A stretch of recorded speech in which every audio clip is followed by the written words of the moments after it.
Hello and welcome to the 65th episode of the Rockies Now podcast. We are a Colorado Rockies podcast. If you're a Rockies fan or just a baseball person, you can follow us at Rockies Now on all of your social media platforms. Thanks for joining us with us today.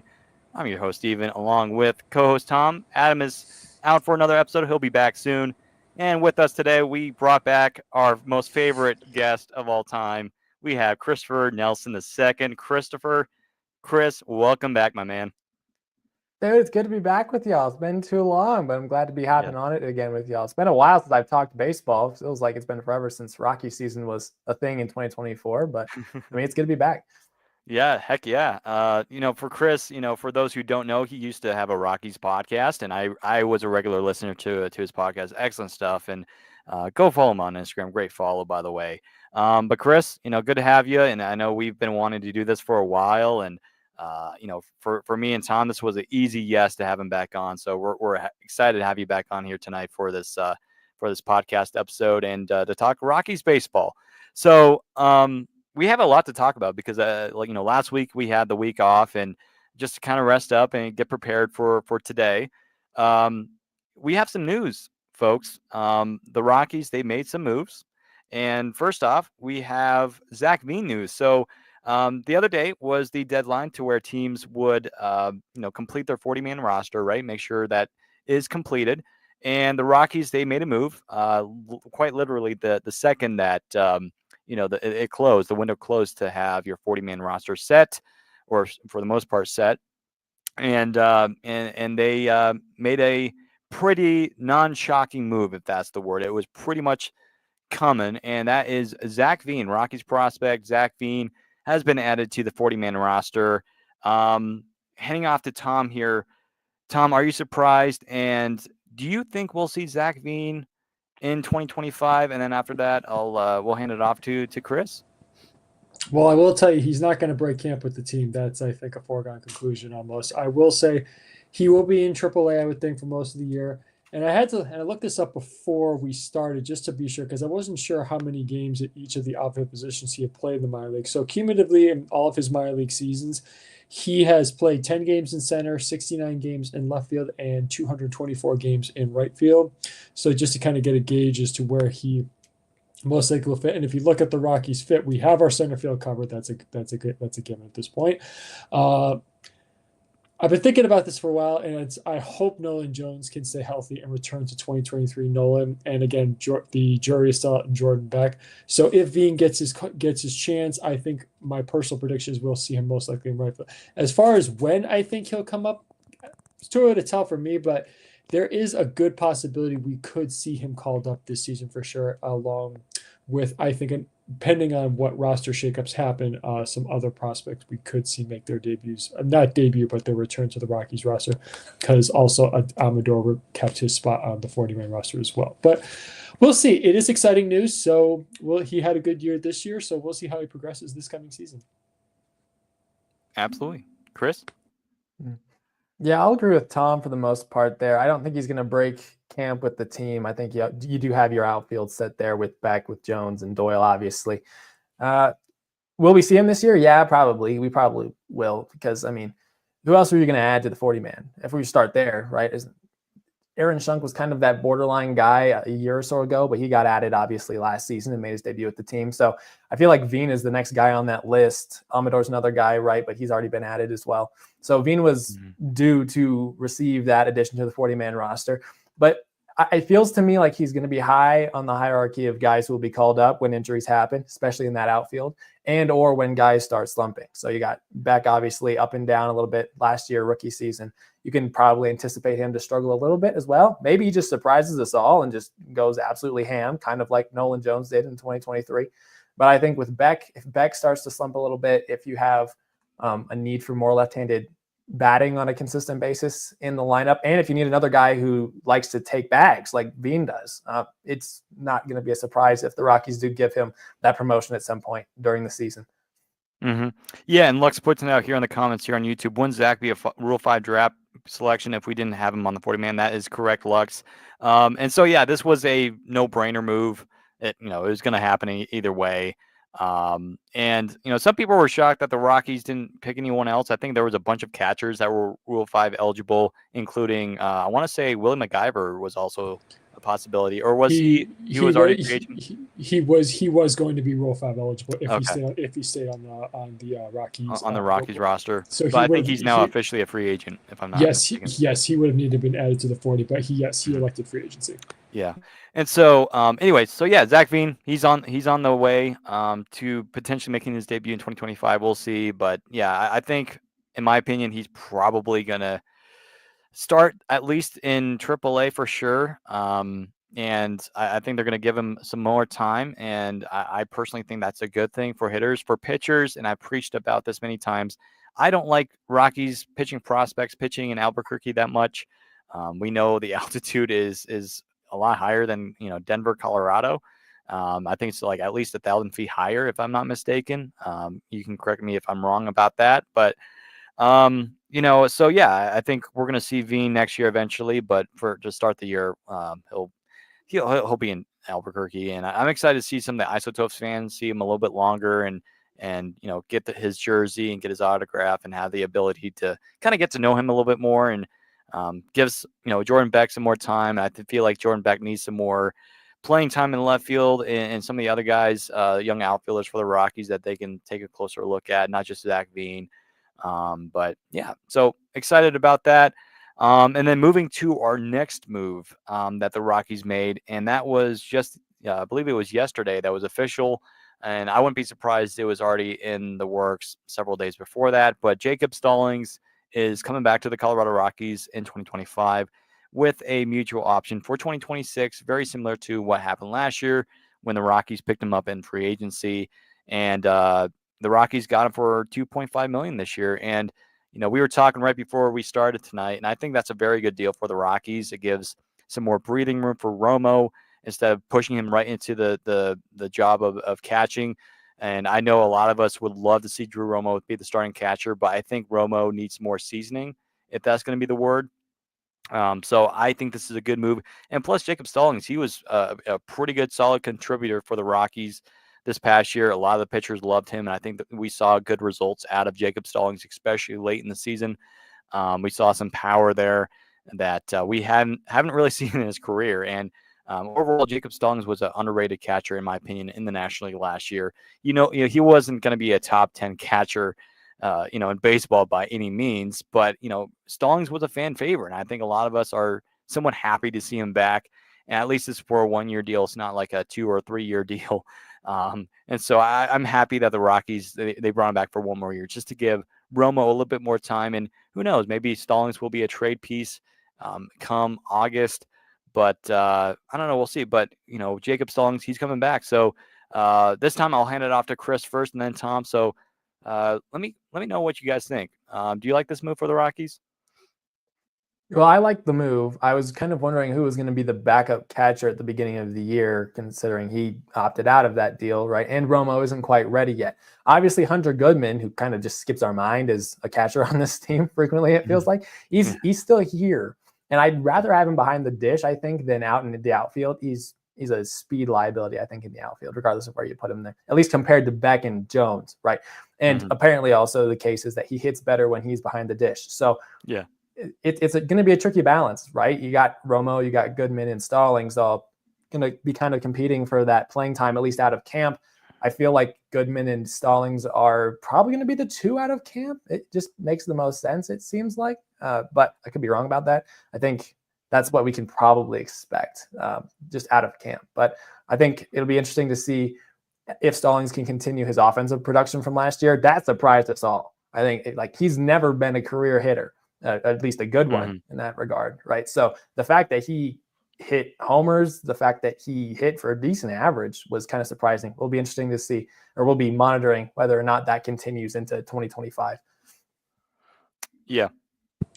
Yeah, just to add to your point, every single one of the pieces of his slash line was above his career average. His slash line of 263 for 357, 453 slug was, I don't want to say sizably, but considerably above his career average for all three of those statistical numbers. So, yeah, it did shock us all considering he was in limited playing time because Diaz was the primary catcher for most of the first half of the season.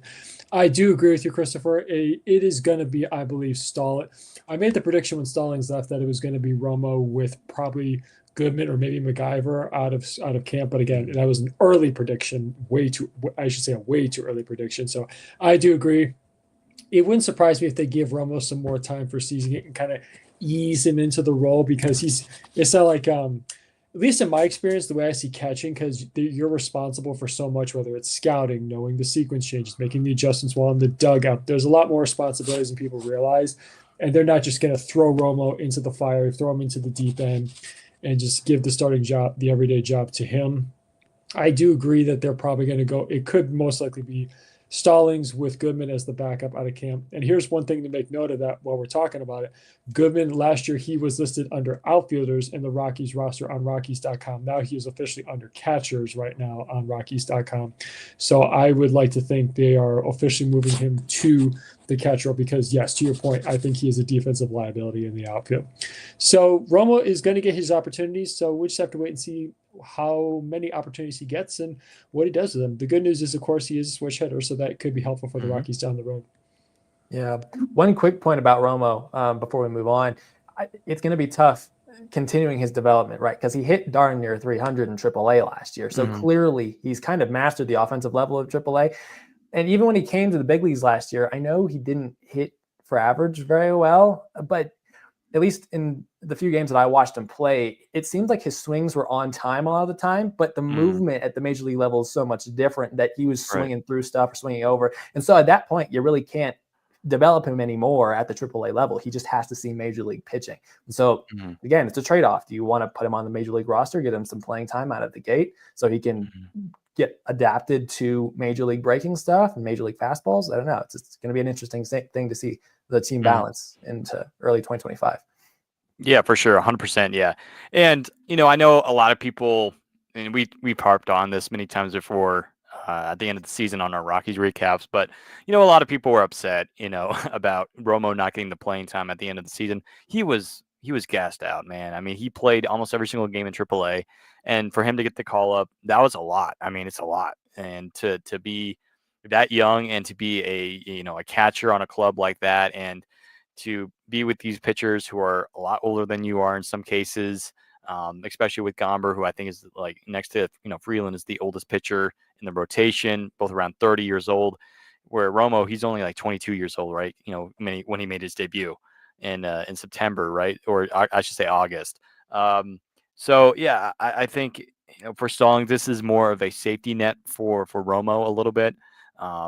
Stallings, he's a decent catcher. I mean, again, he caught for the Marlins a couple years ago when the Marlins went to the playoffs. Hard to believe, right? So it's just, he's a decent catcher, and he's not going to light the world on fire, but Stallings is a decent catcher. And both Tom and I thought that he would have a good market in the offseason. And for the Rockies to get him for $2.5 million this upcoming season, that's a pretty good deal considering, for Jacob Stallings. So we're happy to see him back, and we're looking forward to see what he does for the Rockies in 2025, and maybe be somewhat of a like I said, a trade piece come late July, early August when that trade deadline happens. Maybe the Rockies package him to a team that could use either a backup catcher or maybe even a starting catcher that is trying to get into the wild card or something like that. So we shall see. Maybe they'll package him with Cal Quantrill. That's also a possibility. I'm not. This is another guy. Again, we'll be very quick about this, but what are they going to do with Cal Quantrill, right? Because are they going to move him? Are they going to trade him? But we've talked about this before. I think when Adam was on the show with us a few weeks back. But I don't think you can trade Quantrill. Nobody's going to want the money. His injuries. More than likely, if the Rockies were to move on from him, even though I think he does have a team option for next year, if I'm not mistaken, I think if the Rockies were to move on from Quantrill and free up some of that money, it would be like a non-tendered, basically, just cutting him from the team. But if I'm not mistaken, Tom, he still has an option for next year for Quantrill, correct? He does not. This is his last year. He is still under arbitration, so this is Okay. his last year of arbitration. I don't think they've settled with him just. Actually, no, they have not settled with him just yet. Okay. Or agreed just yet, I should say. But no, he is officially a free agent after the 2025 season.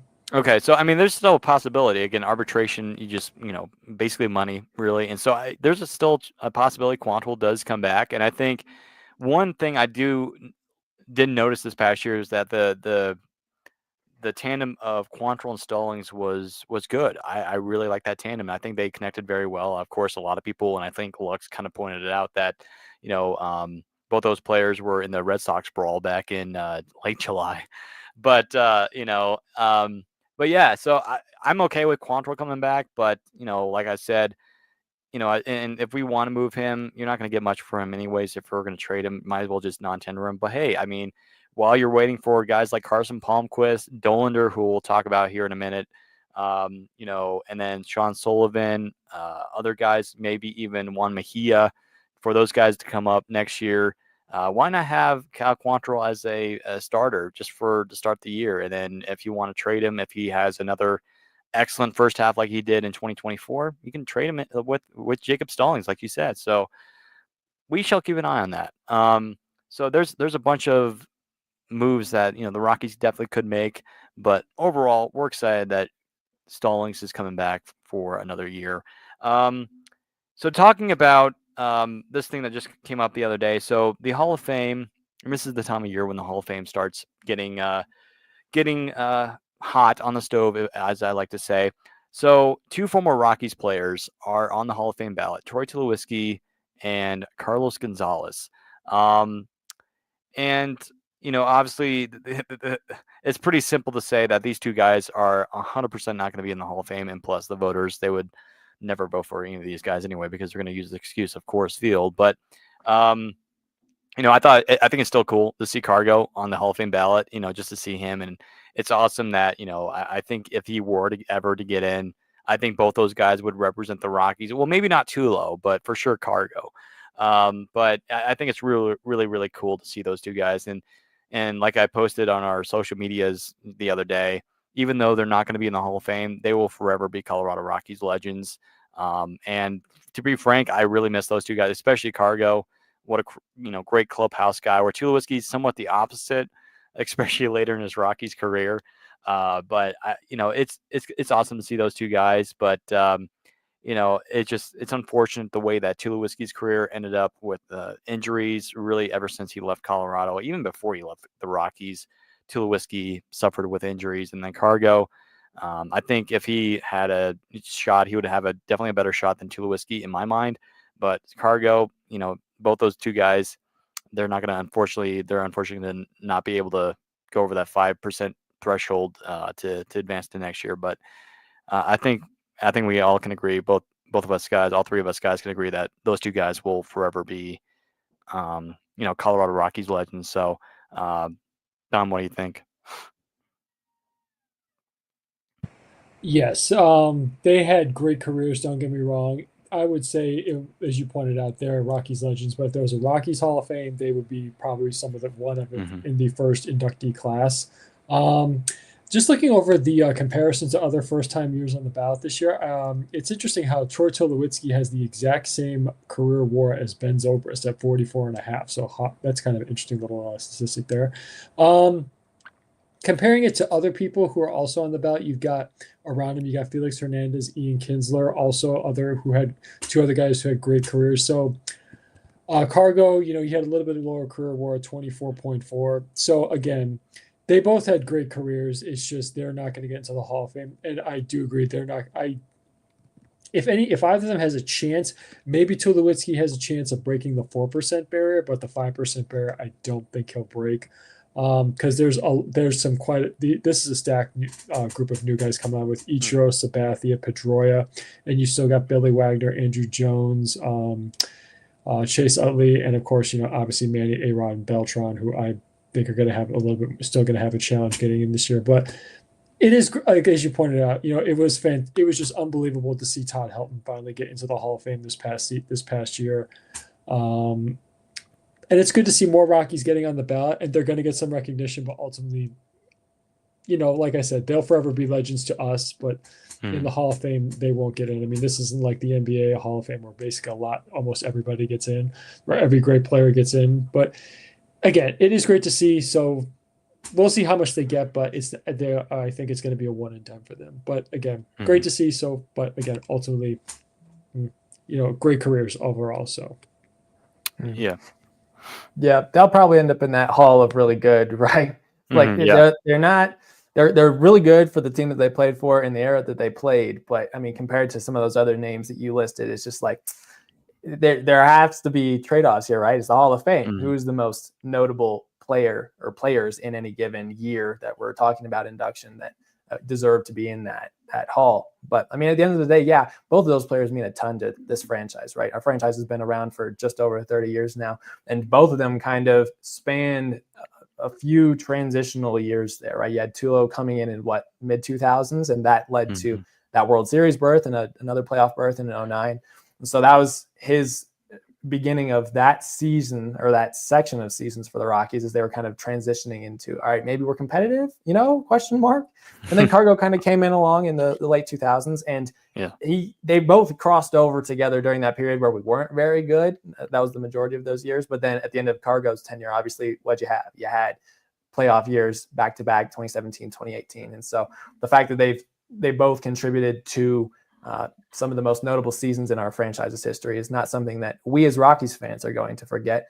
Something that the league will probably forget, right? Because we're still not going to be considered a team that's like legit when you think of other franchises. And that's definitely going to hurt their chances of getting in and reaching that 5% threshold. But at the end of the day, they mean a lot to us as Rockies fans. Small market, that's all we care about at the end of the day. Yeah. Small market Rockies team. Who are the Rockies again? But yeah, it's like the saying. It's like Denver has a baseball team. Baseball team? What? I never heard of them. Well, keep in mind, Utah. there's a possibility the state of Utah could get one in the next 5-10 years. Yeah. Well, okay. I guess. Here's another thing. Before I hand it off to Chris here, again, since it's already in the news and it's now starting to, it's probably one of the biggest topics in baseball. What's going on with the Rays, man? Because again, I think they passed to fix the roof at the Trop.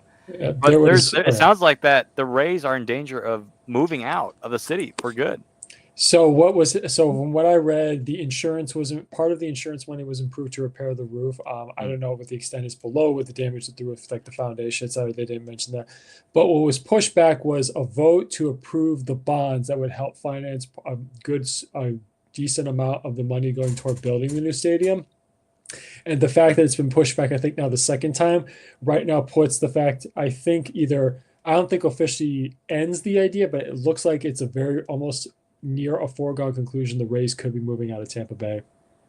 Yeah, and so the question is, where do they go to? And I texted Tom the other day, and I'm like, Montreal? Because there's been that conversation right before. And I'd love to have a team back in Montreal. Like, bring back the Expos, man. I love the jerseys. I love the logo, even though it was before, well, a little bit. Actually, I was born just a few years before the Expos, were disbanded, right, and became the Nationals. But I want to see the Expos again, man. And then for the, obviously, quote, we'll see what happens with the A's. But yeah, Salt Lake City, now they have an NHL team.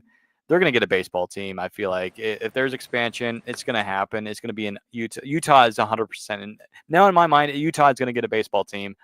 And the other team is still up in the air. Nashville's been up there for a while. Some people have said maybe Charlotte, but honestly, Nashville is definitely up there. But Nashville, however, for me, don't they already have a AAA team? So why would they need a baseball team? I know there's a lot of people moving into the area, and it's a popular for music and tourism. But I don't know, Chris. Do you see any other cities like in America that could use a baseball team? Because other than Salt Lake City, and Montreal, those are like the two cities I think that could have a baseball team. Well, to be fair to Nashville, Salt Lake also has a AAA team. Yeah. And so, I mean, when we're thinking about moving a baseball team, first off, it'd be unfortunate if they left Tampa, right? It feels nice to have the Rays in Tampa Bay, just because, like, I mean, for me at least, I've grown up in a league where the Rays have been in Tampa Bay. But yeah, it's tough. I work in local government, so I definitely understand a lot of the political battles that you have there when you're trying to find funding in a city where people aren't necessarily fond of, taking out debt to finance a team that they're not necessarily even fans of going to attend currently, right? I think the Rays aren't very good at bringing in those attendance numbers, at least compared to the rest of the league. And so it's unfortunate for them. I like Vegas, honestly, because, I'm thinking of teams that have gotten professional sports teams in other leagues over the years, at least recently. Vegas has hockey relatively recently. They have football relatively recently. Why not just continue the trend and add a baseball team? I know they also have a AAA team, I believe, right? Was it the Aviators? Yeah, Las Vegas. Yeah. I think sure. Yeah. Oh, go ahead. Sorry. Yeah. No, you're good. So I think just in the spirit of keeping those markets in alignment with their professional sports, I think it'd be cool to have a team in Vegas. It's nice weather there as well, so you don't have to worry about that in any decent capacity. Montreal is cool for the nostalgic value, I suppose. Yeah. The stadium might not be good though. Yeah. Yeah, fair enough. Right. Because it's like, well, they'd have to build one if they weren't build going a new to renovate one, whatever stadium is already up there, right? So Mhm. it's tough. I like Vegas. That'd be my vote. If not Vegas, Nashville just feels right. It's the southern feel. Baseball is obviously big down there. And so if you're going to go for what feels the most right, Nashville, I think would be my vote. But if you're going for like what makes sense from a trends perspective with professional sports, I think Vegas would be an underrated favorite of mine. Yeah, well, one thing for sure, they would rather have the A's than the Athletics. That's 100% for sure. That in my mind. Yeah, they have. I forgot about that. Yeah, they're moving out there, aren't they? Supposedly. My personal opinion is that I don't think it's happening. As long as if they still haven't broken the ground, it's still up in the air. Like I say, the only time a team moves is when a shovel officially goes in the ground. Because from what I've read, they don't even have their financing documents. They don't have their construction documents. They don't have any approval on building permits. There's a lot that needs to be done before a shovel actually goes in the ground. Plus, also one last point I'll make is the Parliament and fans citizens of Vegas don't seem to want them. They don't want the A's. They want a baseball team. They just don't want the A's. That's why I think well, also to add to the other cities that we talked about with minor league teams, Charlotte also has a minor league baseball team. So, my personal opinion, I would like to see Vegas and Nashville as expansion candidates because I know the league wants to expand to 32. But relocation, if I had to pick a relocation city to go back to, I want to see Montreal. And then it'd be kind of ironically funny if Vlad Guerrero Jr. ended up playing on the team like his father did. There we go. I love that. I want to see it happen. It better happen. And then Larry Walker's does Larry Walker have a son? I don't think he does, but if he did, start out in Montreal, come to the Colorado Rockies. You know what I'm saying? Maybe Jackson Holiday will get traded there. Well, maybe the Rockies can make a trade for Jackson Holiday, but unless if the Rockies draft Ethan Holiday, which Adam and I are, and all three of us guys are praying for, maybe we won't have to worry about that. But well, the Orioles have a glutton of position players. They need pitchers, so maybe we can entice them to give you a pitcher. Cal Quantrill, baby. You want Quantrill? Yeah, you want to take Cal Quantrill? You take Quantrill and Jacob Stallings. We'll take Jackson Holiday. The trade of the century, man. The trade of the century. We'll throw in Brendan Rodgers as a sweetener. Yeah, and a bag of potato chips. How about that? And we'll call it a deal. There you go. Yeah, but yeah, it's going to be interesting to see what happens with Tampa Bay. And I agree with Chris. I feel for the fans because they like their baseball team. And same thing with Oakland. They love their baseball team. It's just the stadium situation. And we've had Lewis from Blake Street Banner on the show before, and he's talked about how annoying it is to go across town, cross the bridge, go to Tampa Bay, to go to the Trop. It is sad to see the Trop this way because it is, even though it's not a very good stadium, it's very poorly run, and it just, the inside is horrible. But it's kind of nostalgic because you don't see places like that. The catwalk, you don't have that in baseball, right? And then the Ray tank, I think that's cool. And the grass, I think, is it's pretty bad turf, but it's just, I don't know, it's kind of nostalgic. I don't know. I kind of like the Trop, but it sounds like, there's a possibility that, it might not happen, and the Rays might be moving out of town, which is unfortunate. But there's a lot of baseball teams that a lot of cities that want a baseball team, and obviously Las Vegas, they want one, but they want expansion, or maybe even the Rays, if they want to, they'll do something. But I don't know. We'll have to wait and see. Moving into I think somewhat of our last segment of the night, talking about Rockies prospects. And so Chase Dollander recently, Baseball America put out Chase Dollander is their number one Rockies prospect. And I think that's a good selection. I had a different guy in mind, but I want to hear your guys' thoughts and your opinions on this, or your Rockies prospects. Which Rockies prospect do you think will have the biggest impact in the minor leagues, or maybe in the big leagues eventually if they get up here in 2025, that you could see coming next year? And for me, Dollander's definitely on that list for me. Um, I'm not saying that some people are um, overrating this guy or underrating, Dollander. But I think Dollander could be a very, very good pitcher for the Rockies. Now, I know he's going to be pitching in Coors Field, and people are going to be talking about that to the end of time. But Dollander, he has a chance to be, an ace for this Rockies team. And some people say that he's a number 2 starter, more of a number three guy. But I mean, he's been, talking to different pitchers around baseball, including, I think, Shane McClanahan from the Rays. And, he's talking to, really good, solid pitchers. And I'm glad it's the Rays, not like some guy from the Athletics or, other organizations that don't have good pitching. But, this is promising. This is great to see. And Dollander, again, he was at one point, he was the top prospect, not just the top pitching prospect, but the top prospect in the draft a couple of years ago, right? And of course, he fell a little bit, and Skeens went one with the Pirates, and he won Rookie of the Year this year. Congrats to him. But Dollander, man, I mean, at one point, like I said, he was 1-1, and of course, he fell. And I think a lot of it was because of his slider in his final year of college at Tennessee, and he had trouble with that. And the Rockies they're fixing that, and I'm glad that they took time with Dollander at the end of 2023 to have him just slow down, not rush him to single A. I think that was an excellent idea by Bill Schmidt and the Rockies farm directors to do that, because again, you do not want to rush perfection. Now, again, these guys are not going to be perfect, but you do not want to rush anybody's development when it comes to prospects, right? And I just feel like Dollander is going to be a guy that we're going to see make big strides next year. And I guess since we're going to talk about prospects, I guess we can each have like 2 prospects or something like that. Another guy I think that could have a big, big year this upcoming season as a Rockies prospect. Um, I got to say, Ryan Ritter, man, he had a very good, Arizona Fall League. Another guy I was thinking about was Skylar Messenger. He had another good AFL season this past few weeks in Arizona.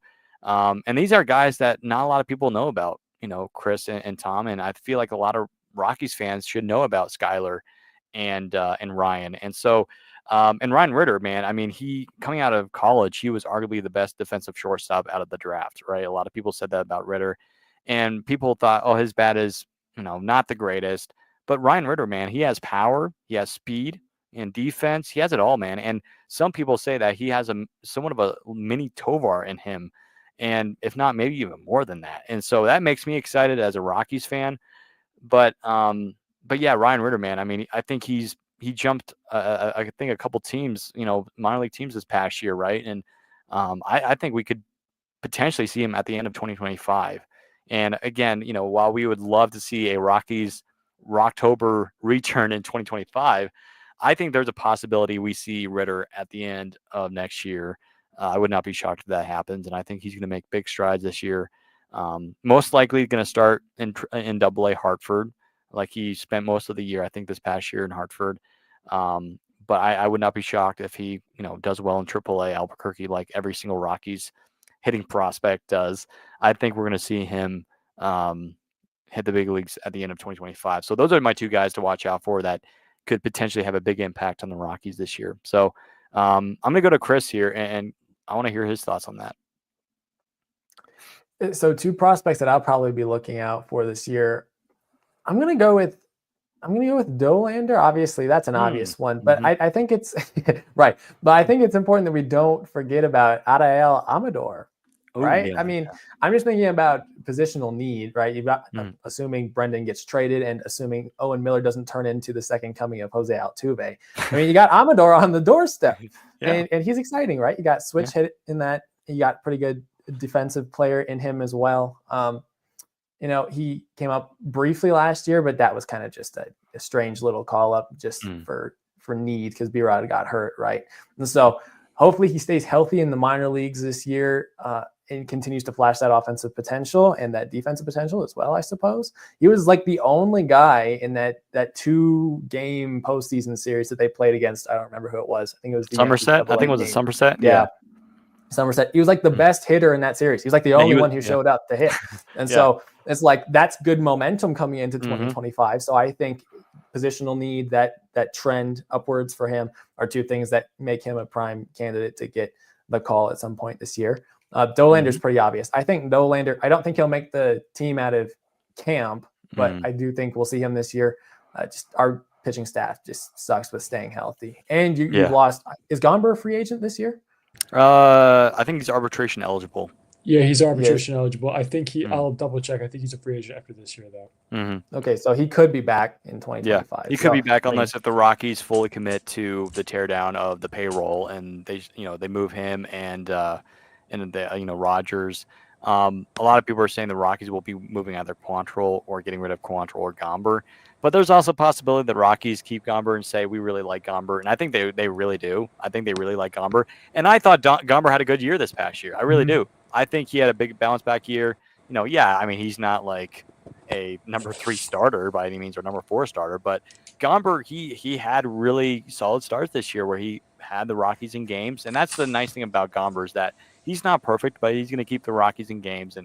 And you can't really blame a lot of the Rockies pitchers this year, despite I know the ERA and the records are bad, but like Ryan Feltner, for instance, and Dakota Hudson. Now, Dakota Hudson, you can talk about his ERA and his record, but a lot of those games were because of the Rockies offense this year. It was so bad, arguably the worst offense in Rockies history. If you look at the numbers, like the Rockies OPS numbers are so bad. It was like league worst, basically, and franchise worst with that as well. So, but yeah, I mean, Gomber, I think there's he could get moved, but I wouldn't be surprised if Gomber comes back. It's a lot of these players are going to be 50-50 to me, especially Gomber, Rogers, and originally Stallings, but now Stallings is back. But we'll see.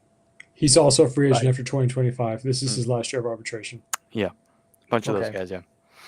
Yeah, good stuff. Well, then at that point, you have a rotation with Freeland, Marquez coming back, Senza coming back, Feltner. So you got that one spot up in the air. Will it be Gomber? If they bring him back, probably. But injuries happen. That puts a guy like Palmquist up there on the promotion hierarchy, pretty high up there. And then Dolander, I think, has to be close behind, right? So, I mean, you like the stuff. I personally don't like the spin rate on his fastball. I think it's a little bit high. I'm sure you've heard me talk about that at length before. Yeah. So it's like, it'll be interesting to see how that plays. But at the end of the day, I mean, the stuff is still good. You can miss bats by throwing it by people. So, I mean, there's always potential there. And he's pitching well in the minor leagues thus far. So, I feel like every single start he threw, like he had 10 strikeouts at least every single start. That's good. And it's just that, like you said, the fastball may be a little bit concerning. But not only that, but he did have some walk numbers that need to come down too. I think a lot of it is just like trying to, he needs to slow down a little bit. But yeah, I agree with you. Yeah. Those will be my two, though. Dolander and Amador. Tom? Well, I'm going to give I do 100% agree with you about Amador. I do believe Rogers is going to get moved. A potential landing destination is the New York Yankees because I don't think Gleyber Torres is coming back to the Bronx. However, to the point, just like we saw with Alex Verdugo, it is going to be very, very strange seeing Brendan Rodgers lose the facial fescue. Because seeing Verdugo clean shaven was weird. That took a bit to get used to. And then that was not acceptable. And then seeing Rogers with the same thing, that's going to take some getting used to because I don't think I've ever seen him clean shaven. But yeah, so I do agree. I think Amador is going to get, I think, a bulk of the playing time at second base this year. That's just I do agree that that could very well happen. Dollander, he's going to tear it up, I believe, in the minor leagues this year, but I don't think he's also going to get the call. I'm going to go with somebody that you guys did mention. I think we're going to see Palmquist this year. He is not on the 40-man roster at the moment. He did have an excellent year last year with Hartford. He was productive in Albuquerque in only 9 starts, but to the point, he did struggle in Albuquerque with walks. He had almost one walk per inning pitched. So that's just, again, something that can happen, especially at altitude. You just need to kind of smooth that out, develop more consistency with the breaking ball, especially when pitching at altitude. So I think for sure we're going to see Palmquist this year, especially if Quantrill and or Gomber do get moved, because like I said, they are free agents at the end of 2025. But one sleeper pick I'm going to pick, I want to see how Brody Brecht does this year, because there was a lot of focus on Charlie Condon in the draft, as rightfully there should be, because it was amazing that we got him. I mean, Steven, you and I were watching the draft live. We were just, when Chase Burns was picked, we thought, oh my God, we were just like deer in the headlights with what just happened. Yeah. So thank you so much, Reds, by the way. Right. Thank you so much. Oh yeah, thank you so much. But anyway, with the focus being on Charlie Condon, who does, of course, deserve all that recognition, I think there was not as much of a spotlight on Brody. I think coming out of the Midwest and coming out of a kind of an underrated program like Iowa, I think we could see good things from him this year and coming forward. He is, I think, a good option to be a bullpen piece. So he's somebody I'm definitely going to keep my eye on for this year and see how he does in his first full season in minor league baseball. The boy can hit 100, can he? Yeah, he can. Yeah. Another guy is Zach Agnos. He can also hit 100, if I'm not mistaken. That's another guy that, I think Blake Street Banner, our friends over there, they've talked about Zach Agnos as a possibility. I think that could happen too. And, I will say, though, however, I think at second base, and Tom alluded to that, Amador might get a chunk of the playing time in 2025 at second base. I think we're also going to see, as long as, Owen Miller doesn't, be the starting second baseman if the Rockies move Rogers, I think we're going to see a lot of Aaron Schunk too. I think Aaron Schunk played, pretty good defense, at the end of 2024. And I think he definitely deserves more playing time. I think he, needs more looks. And while I will say, I've said this for a while, Aaron Schunk is more of a bench guy and always will be a bench guy. And that's his ceiling. But I am intrigued a little bit by Aaron Schunk. He did finish the season off strong. He had a very good, last couple of series, had a very good series against St. Louis, last good week or two. So yeah, I'd look at Aaron Schunk as well. But yeah, I mean, those are all good players. I mean, I was looking at Amador and I was like, for sure he's definitely up there. And of course, Dollander was my pick. But and then going to Tom's, with Brody Brecht. I mean, steal the draft, man. I mean, the Rockies, they also got to steal the draft of Cole Messina, and I think that was a second or third round catcher. And I think there's some pop there. And of course we already talked about Dollander many times before on the podcast. I think with the Rockies draft, over the last few years, the system is getting better and better. And I think there's still areas to where the Rockies can improve on, especially the pitching, now that more than likely, there's a possibility that Dollander, Palmquist, and heck, like I said, maybe even Sullivan make their debuts this year. And the Rockies still finally have pitching depth, and they kind of already do, right, in AAA. And so it just, now the Rockies finally have that, because if you go back, to 2022, the Rockies had no pitchers. You had Peter Lambert, filling in for emergency starts. You had Jose Urania, man, or Nelson Lamet starting games for the Rockies. And it's just like, now the Rockies, we don't have to worry about that. And now I can finally sleep at least a little bit better, than having Jose Urania on the mound. But yeah, it's just, the Rockies is so good to feel that. And, with those three guys potentially, making their debuts in the rotation next year, that means the Rockies, they have to get pitching. And there is a lot of good, decent pitchers in this year's draft. So I've heard. Again, I need to look at some of the pitchers, but I'm excited. Again, we're only a few weeks away from the winter meetings, right? And at least I think it's in Dallas, right, Tom? I think it's in Dallas. Yes, Dallas. Yeah, it's Dallas. So, and I think during that week we're gonna find out. They're gonna have that like draft lottery ceremony to where we're going to find out which teams get the picks and everything. If the Rockies go 1-1, I think we all know who they will probably get, and that's going to be Ethan Holiday. It's a Rockies pick. I mean, I would want Ethan Holiday. But could they go pitcher? They could. I mean, who knows? Maybe. And again, that's the intriguing thing about baseball and prospects and high school players or college players. Again, Dollander at one point was 1-1, and people thought that he was going to go to the Pirates, going to, maybe Oakland or whatever. But no, like Dollander fell to 9, and players fall all the time, right? And so who knows? Maybe Ethan Holiday will fall to below 10. I don't imagine that happening, but it could happen. And maybe the best player in the draft will be a pitcher, and the Rockies will land him. The next Paul Skeens, I don't know. But either way, the Rockies, I think they're going to shift a lot toward pitching. Now, over the last few years, last couple of years, especially this past year, they went very heavy with, position players. Despite later in the draft, they got a lot of pitchers. Especially from somewhat Division II, Division III, colleges, right? I'm very intrigued and very curious to see where the Rockies go with this in next year's draft. Again, we're over half a year away, right, from that happening. But if the Rockies land 1-1, we'll be excited. And again, I think we're going to find out in the next few weeks. So I'm intrigued, but for sure, I think the Rockies are definitely going to try to get more pitching in the draft, as they should, because as we all know, you can't get free agent pitching in Colorado. And I know we had a comment on YouTube talking about, can we get Trevor Bauer? Pitchers like that are never going to come to Coors Field. Sorry, but it's just the harsh reality of it.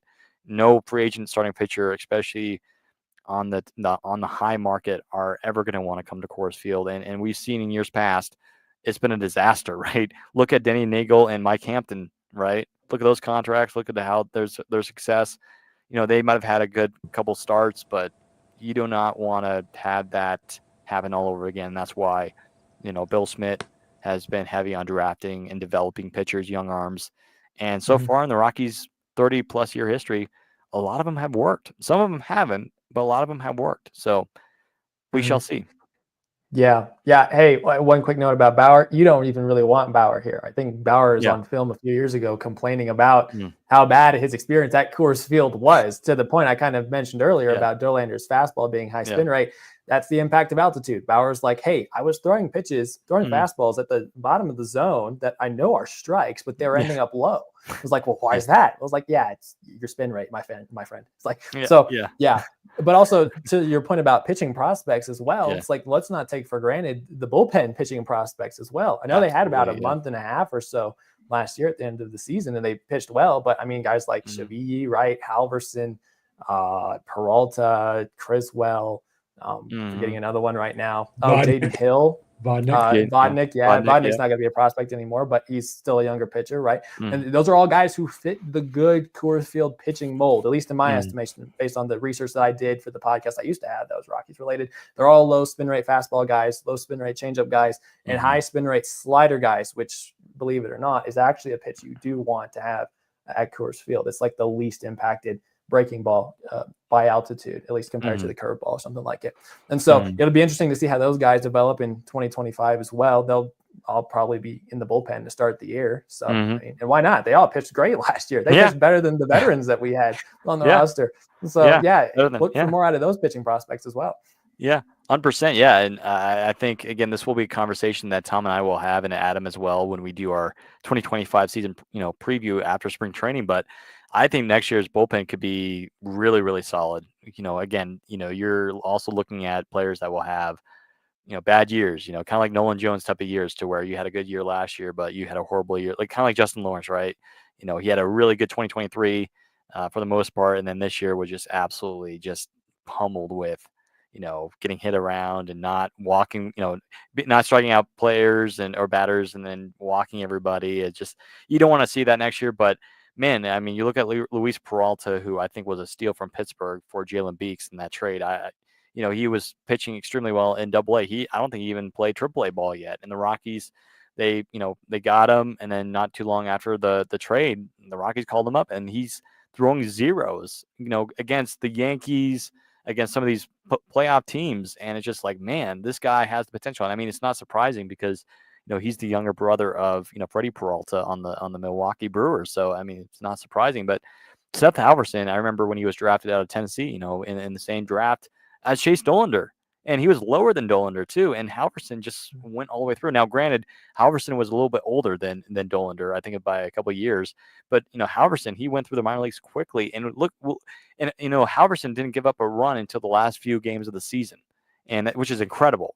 And this guy, he's been a prospect the entire time, and he's been in the farm, and he was just drafted a year ago, right?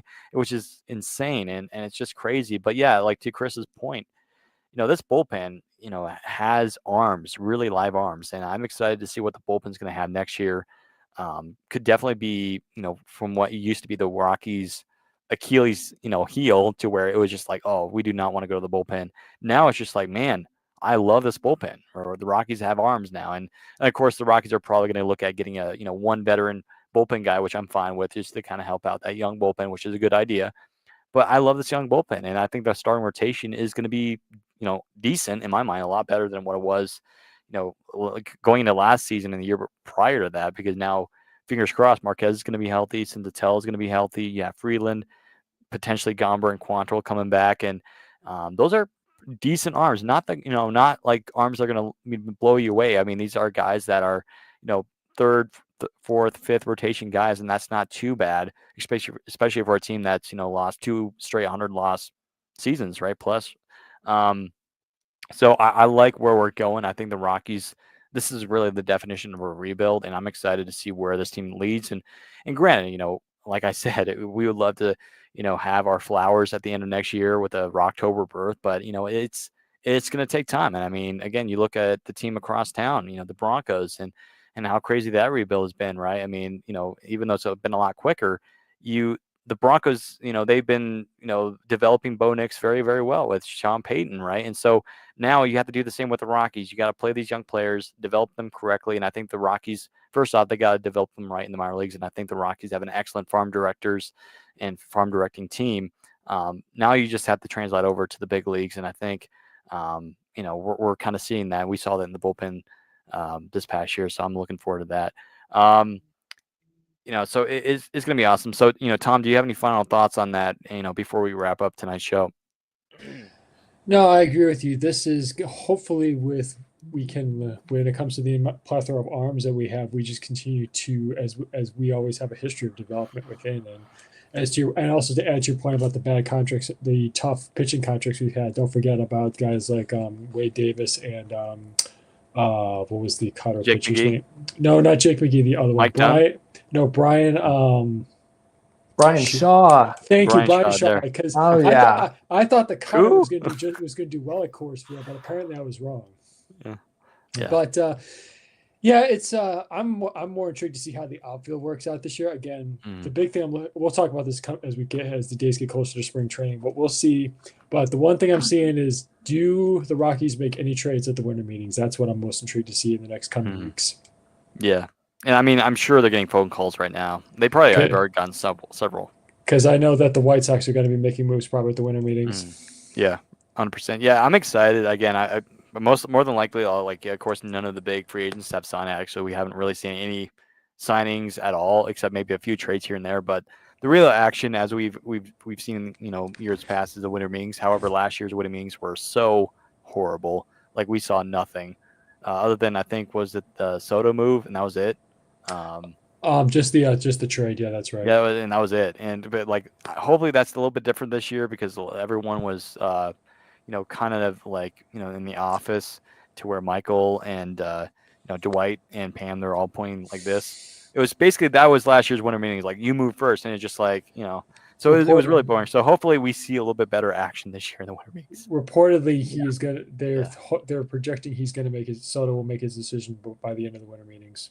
Yeah, and I think that it's going to be kind of like Ohtani last year. It's going to be the domino fall. It's going to be correct, because once he made his number one decision, goes off the board. Yeah.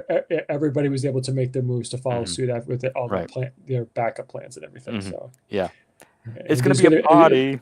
There's no shortage of offers with Juan Soto, I guarantee it. If I had to give you the rankings, it's from 1 to 3, it's Mets, Yankees, Dodgers. Mhm. That's my opinion. Yeah. I could be wrong. I hope it's not the Dodgers. Please, no. It's gonna be Well, I think the Dodgers have a good chance of getting the guy out of Japan, Sasaki, Osaki, whatever. Yeah, Sasaki, yeah. yeah. Of course they do. Yeah, of course. I would No like big to see. surprise here over at Rockies now. Personally, like to see him go to Seattle, make that starting rotation even better Yeah. than it is now. But that's Yeah. not going to happen. Yeah, it's a lock. So if you for those fan pages out there or anybody that does baseball predictions, we already got you. Sasaki's going to the Dodgers, so you can book that. You can if you're a betting person, which I'm not. We're all three of us. I don't think we are betting people, but if you want to bet, go ahead and do that. I don't know, whatever. Well, I would call that exact foregone conclusion because Joe Wolf. I'm not saying either Joe Wolf is his agent, who is from the Wasserman Group. Mm-hmm. He's not privy to the Dodgers like kind of CAA is, which is located in Los Angeles, about 5 blocks from Dodger Stadium. But again, if he wants to join his fellow countrymen like Otani and Yamamoto. Thank you. Yes, thank you. But I think Boston's a sleeper team for him because remember, Dice K did go to the Red Sox. I know there was that one other relief pitcher who closed out the 2013 World Series. I think his name was Koji. I can't remember his last name, but he was the Uehara. Thank you. That's right. Koji Uehara, yeah. So, but we'll see. I think my money's my prediction is he goes to the Red Sox. Yeah, that's all. I mean, the Yankees could be another team I could see. Maybe versus Sasaki. I don't know. Like obviously the Dodgers are my pick, but and of course Sasaki wasn't on our top 10 free agent post that we did a few weeks back. But I don't know. The Yankees are a possibility, but we shall see. But yeah, the dominoes. The Soto domino's gonna fall first. Yeah, the dominoes will fall, and it's gonna be interesting. And again, like I said, hopefully it won't be like last year's winter meetings where they were very underwhelming. Let's just put it to that point.